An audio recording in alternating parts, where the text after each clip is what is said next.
Andrew, you're letting that hair and that flow go, man. I like it. Country western singer look going. I like it. So I'm good. Let's go. I'm ready. Hey, Bob, how are you? Hey, Dave, how you doing? I'm good. I think the last time we talked to you, you weren't able to talk about the portal guys, the transfers, and now you can. Heck, it's easy to say some of these guys' schools and there are their names for me, but you got guys in, from Vandy and I guess BYU and Ohio State and some other places. I know you haven't started practice yet, but how do you feel like those guys are fitting in and kind of what are your expectations? How do you feel about that portal group overall?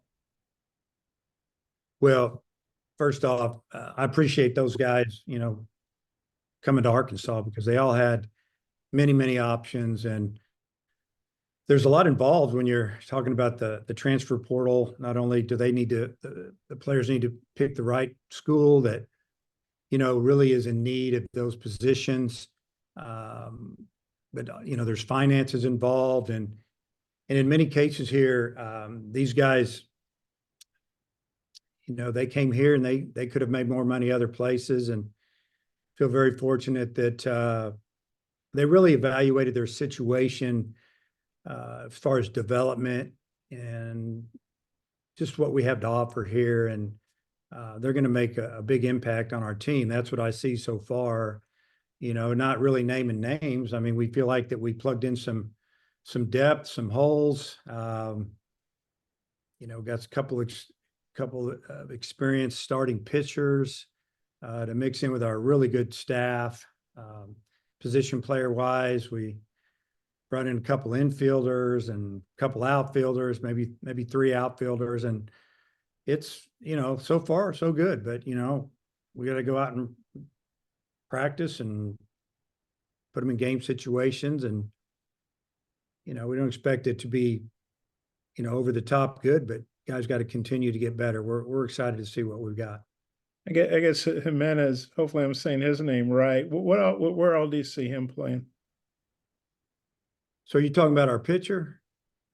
I'm sorry, I meant the guy from Vandy, Cozell. Yeah, Cozell, he's a second baseman.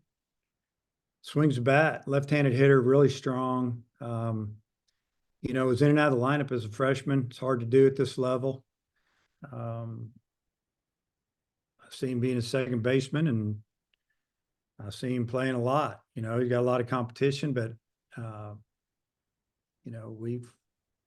things that always have to be earned everywhere you go. So he's an infielder, and he can also play outfield. Obviously, he can DH, and those are some things he did at Vanderbilt. Would him and Souza compete at second, or was there maybe a possibility to move Souza to first or something, or third, or? I think you just said everything that could happen. Souza can move to the outfield. He could play second base. Souza can play shortstop. Souza can play third. Really gifted. Made a jump too. You can see it from our first couple of weeks of, skill work. Really, really playing well right now. It's fun to watch him. Thanks. Hutch? Yeah, Dave, another one of those transfers you brought in was Aloy's brother from BYU. I know he was mostly a DH out there. I think he played a little bit of first, also listed as an outfielder. Kind of where do you project him playing for y'all? Well, we're going to work him out at first. DH spot is always that possibility. Little different body style than his older brother. Is just thicker, really strong. If you go off of, some of the metrics we've been keeping an eye on, I mean, his exit velocity is the best on the team consistently right now. He hits it hard. I think he might have hit right in the middle of the order for BYU, hit some home runs, 6 or 7, maybe more. Thing was BYU recruited him as a pitcher, number one, and he didn't hit all fall.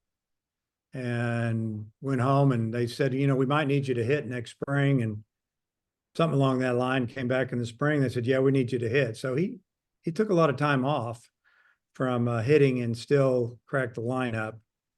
What he is he's got power, and he's got power everywhere. It's right field, center field, left field.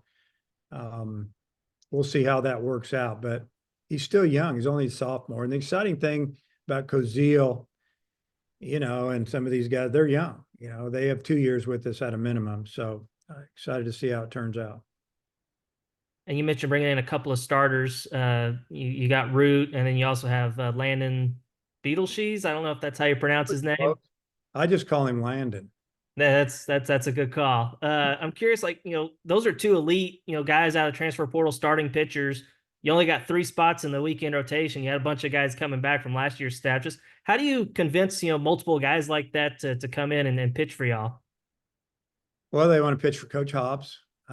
They like what they've seen from the development of our younger pitchers, or maybe even a guy like Smith, who turned down maybe $1 million out of high school and got $8 million. So appreciate those guys, because they had some options, many options.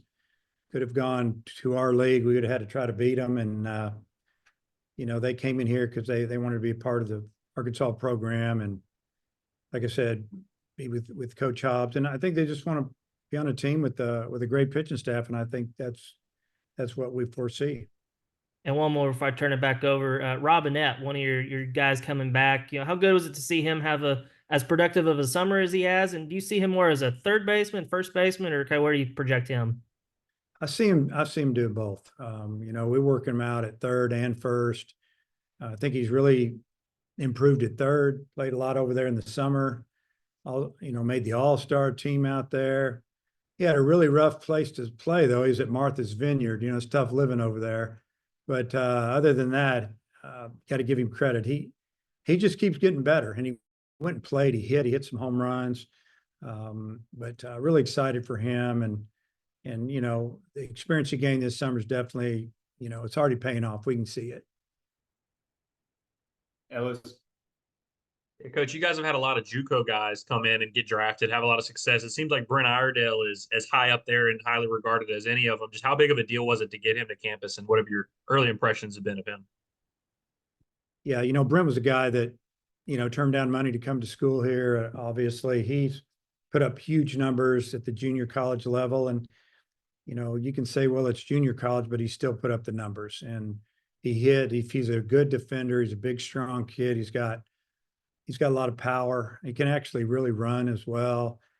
He's actually, his tools are a little better than I thought they would be. I thought we were looking more of a hitting guy, pretty good fielder. I didn't know he could run like he can. He throws accurate. Yeah, it was, he's one of about 5 guys that we got through that we didn't think we were going to get him, to be honest with you. And, Justin Thomas is one, and, there's a couple more in there, a couple high school guys, and then getting Kendall Diggs back. And all of a sudden it might've got a little crowded, but we got a little better too. So we'll just let them battle it out. When you think about like your junior class of pitchers, guys like Wood, Fouch, Bybee, and all those guys, they all kind of took a nice little step in their second year. How important is it for your team and just that staff as a whole for those guys to kind of continue that progression and take that next step?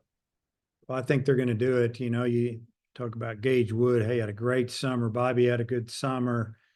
I think these guys, with the competition here, going out and playing summer ball, the experience they've gained as freshmen and sophomores, it just makes you better. Physically, they're in great shape, and they're going to be counted on. We depend on them to be leaders for us, whether it's on the field or off in the weight room. And so far, I like what I've seen from these guys. Dudley. It appears Ryder Helfrich had a big summer. Talk about him a little bit and just your catchers overall that you've got in this year. Yeah, it was fun watching Ryder play this summer. He's tougher than nails, honestly. Very athletic. He can run.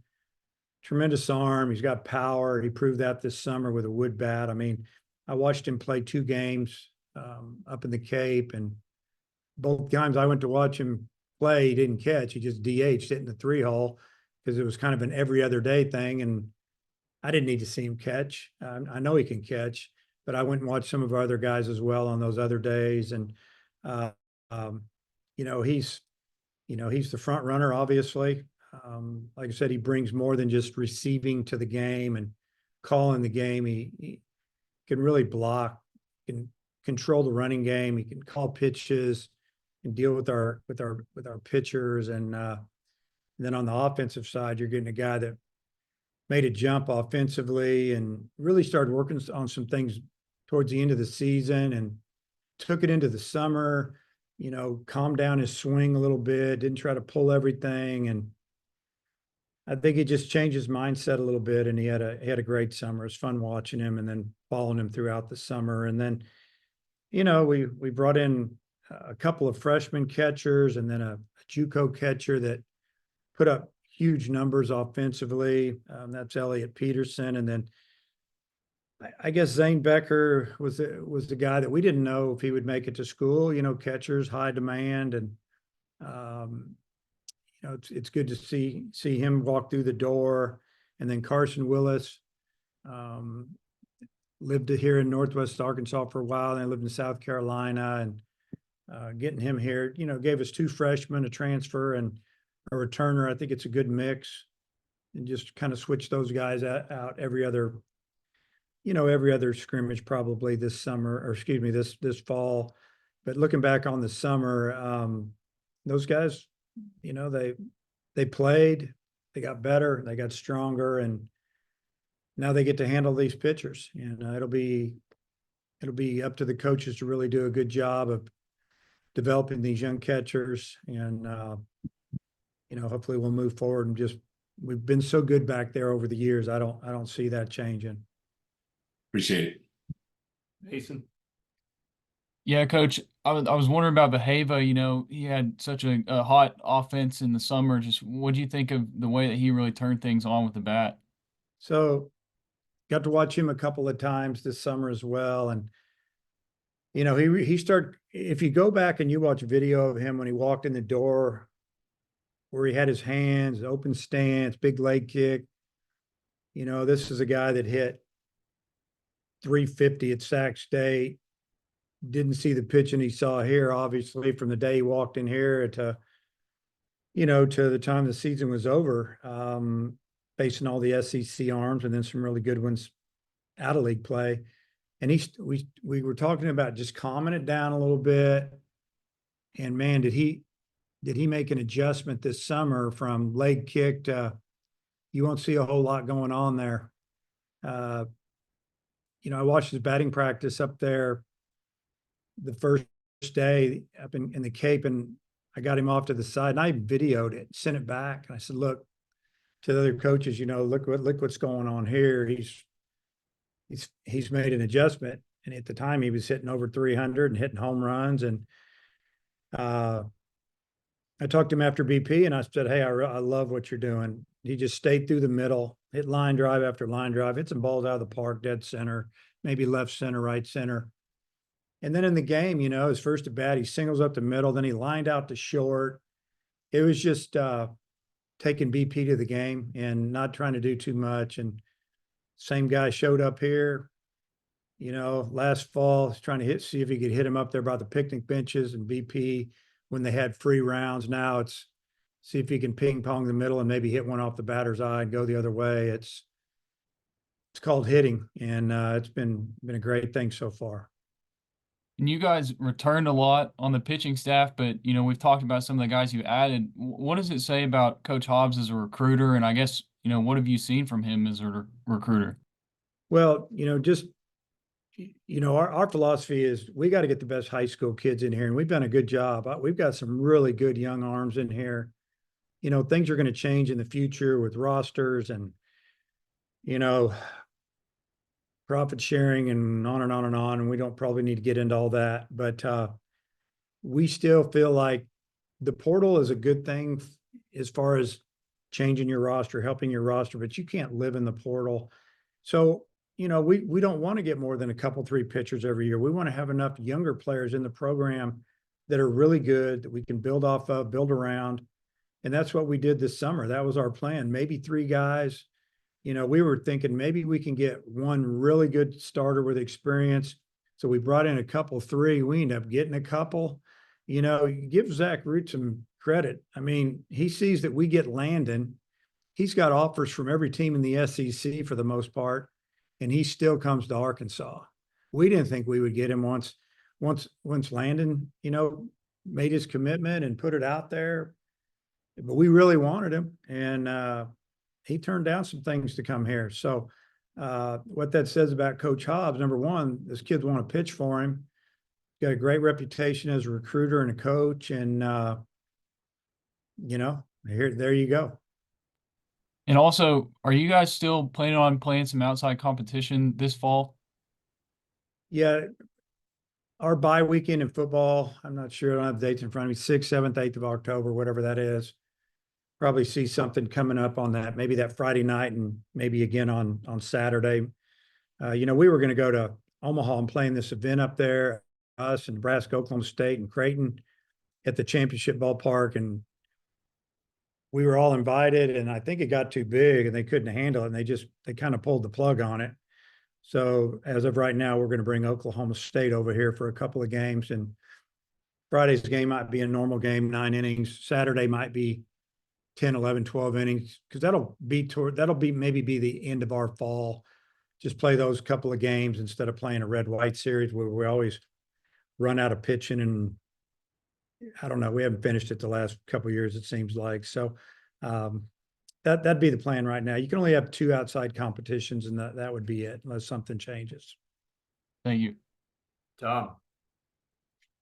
Hey, Dave, from a big picture perspective, what do you want to see? What do you want to get done this fall? What do you want to come out of fall having accomplished? Well, it's kind of like the fall of 21. Got a lot of new players, starting as early as we can, honestly. This is the earliest we could start. I mean, I guess we could start today, and we are. So couldn't start yesterday. It's a holiday.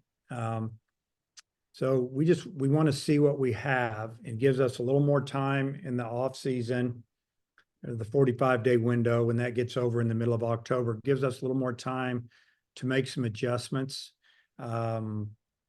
Just get our roster right. We've got a roster right at 50, can turn in a roster of 40 when the season starts. Next year it's going to be even smaller than that. So there's a lot of things we want to get accomplished. We need to get our infield lined up. We need to figure out who's going to play in that outfield. We've got it's going to be a battle out there, and there's some guys that can swing a little bit. Got some defensive guys. We brought Davelin in, really athletic, and Logan Maxwell can flat out hit. And, Justin Thomas is an outstanding defender that's got, some experience in the SEC, went off to junior college, put up big numbers. That's just to name a few. And, we need to see them hit our pitching. We want to see about, can these guys run? Can they steal bases? I mean, we've been working a lot on it in the first 2 weeks. I think if you come out to watch us work out, you'll see us doing a few more things than maybe we have in the past, working on trying to score runs and be a threat. And that's one reason we went out and got some guys that could do some things. Thanks. Coach and Bob, anything else? I've got a couple more. Sure. Dave, you mentioned, I think the last time we talked to you, that Fouch had come home with an injury. Do you have an update on his status? Yeah, he's good to go. He's good to go. He just tweaked something, not an elbow or a shoulder, just a little pull kind of on his back. So looks like he's good to go. And if we don't throw him this weekend, it's not because we're going to scrimmage a couple times this weekend, but here it is Tuesday. We're not going to scrimmage till Friday and Saturday. And Friday we'll scrimmage at 3:00. And then Saturday we're going to go early at 9:30. Get as many in as we can before the football game starts. And then Jimenez, I think he missed this past season with an injury. What do you know what the injury was, and is he healthy? Is he good to go? Yeah, he won't be good to go this fall. We're wanting him to be good to go in the spring. I mean, he tweaked his elbow, so he had to get that fixed. And he's big, strong. He would have been their number 2 or number 1 pitcher if he would have been healthy. And we're hoping that he can be healthy this year, and we can either use him out of the pen or as a starter, or if it's not 100%, we'll get him ready for next year. But he's a talent. because I mean, you had Tommy John. Mhm. And then one more guy I wanted to ask about was Carson Bowles. You got him from the D2 ranks. I know you mentioned last time, like, hey, if you can hit, you can hit. Just curious what you saw from him and what made you go after him.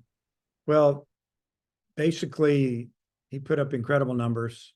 Yeah, it was Division II level. I coached Division II for 1 year, and I had two to three guys on my team that were definitely Division I players, and one of them ended up being the MVP of, Division II baseball, and he had about the same numbers, kind of crazy numbers, and he ended up signing a pro contract. But a lot of doubles, hit some homers, big batting average, swung the bat really well. It's batting practice, it's drill work.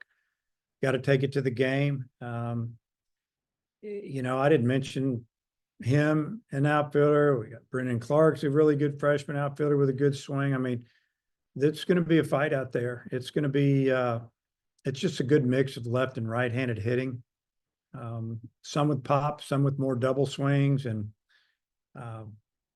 just want, before the smoke clears in the spring, just like to have 9 deep that when you go through our lineup, you're going to have to work for outs. And that's what we're really fighting for this fall. All right, Bob, close it out. Yeah, Dave, I had maybe off topic about a couple of your major leaguers. Obviously Andrew Benintendi and Dominick Fletcher. I mean, they're in the big leagues. They're getting paid great, all that, but they're playing for the White Sox. And Andrew's probably their best hitter. Just a historically bad team. Do you stay in touch with those guys? And if so, I'm just curious what the interaction's like. You tell me, hey, keep your chin up. You're a major leaguer. Just wonder what your thoughts were on that. I mean, it's mostly through texting, but I don't give them any of those type of speeches. Like you said, they're big leaguers. It's a job, and they show up. They want to have success.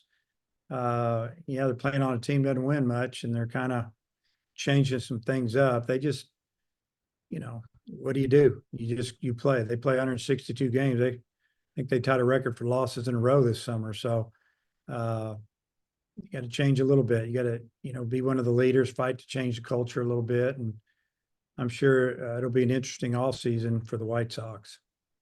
And Hagan, he might be up there next year. He might be their ace or something. How fast do you think he can maybe get to the big leagues and help them out? Probably about as fast as they want to take him. I mean, they bring him up there now if they want to let him get some experience. But I think what they'll do is they'll wait till next year and see if he's healthy and has a good spring training. And, for Hagan too, I think that he would like to have a little time in the minors, being around the guys that are in the organization, kind of show people what he can do, and that, he's that guy. He's not going to go around telling everybody how good he is. He's going to show you, make it a little bit easier, go out and have good spring training and earn spot. I think that'd be the route I would if I was their GM, but I'm not. But he's got big league stuff now. I think they actually broke the Orioles record for consecutive losses. Then they beat the A's. Then they fired their manager. I guess they just wanted to let him get a win before they fired him. I don't know. Anyway, Yeah. anyway, So. I know the Tigers swept them in Chicago, so we got The Tigers did, of course. The Tigers, they're the best team in baseball. Thanks. Mason, last one here. Yeah, Coach, you guys, I guess, gave Zack Root number 33. Does that signify anything or just random? I'll just leave that up to your mind, whatever you want to think there. No, I've always had, for the most part, what have I had? A lot of left-handed pitchers have worn that. Nick Schmidt. Drew Smiley wear that number? Might have been another one in there. Might have been a couple more. So I'll let Bob dig into that. But it's left-handed pitcher's number in my eyes, and he's left-handed. And Landon had already requested number 35, and he got it. And then, talked to Zack about it, and he kind of knew that there'd been some guys wearing that were pretty good. So didn't want to throw that on him if he didn't want to handle that, and he was good with it. Coach, appreciate your time. Okay. See you guys.